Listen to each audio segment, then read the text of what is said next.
রাত তখন ২টা।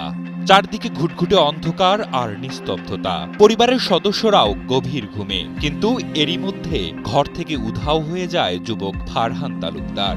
লম্বা সময় খোঁজাখুঁজির পর হঠাৎ নারকেল গাছের চূড়ায় দেখা যায় তাকে শুয়ে আছে বেশ আয়েশ করে।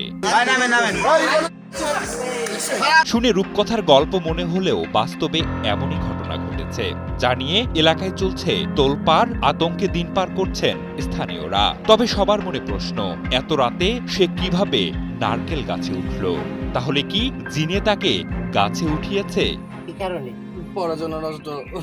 গত ১৩ এপ্রিল মাদারীপুর জেলার ডাসার উপজেলার কাজী বাকাই ইউনিয়নে ঘটেছে রহস্যজনক এই ঘটনা। ওই এলাকার বাসিন্দা সাইদুল তালুকদারের ছেলে ফারহান তালুকদার গভীর রাতে হঠাৎ বাড়ি থেকে বের হয়ে একটি উঁচু নারিকেল গাছে উঠে পড়েন।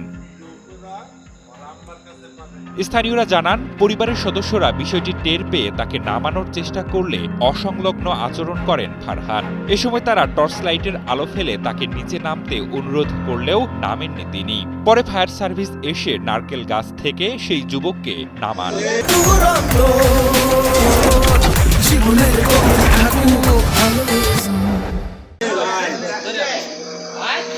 তবে নিচে নামানো হলেও অস্বাভাবিক আচরণ করতেই থাকেন যুবক ফারহান। স্থানীয় অনেকেই বলেন তার উপর জিনের আছর লেগেছে, তাই এমন অস্বাভাবিক আচরণ করেছে সে।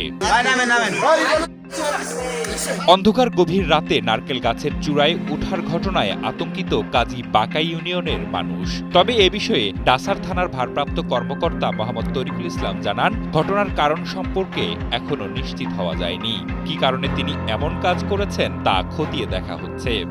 বিষয়টি আমি শুনেছি, এ বিষয়ে আমরা আরো বিস্তারিতভাবে জানবো যে এটা কি ঘটনা এবং কিভাবে ওই যুবকটা তাহলে জিজ্ঞাসা মাথায় উঠেছে, আমরা আরো খতিয়ে দেখবো।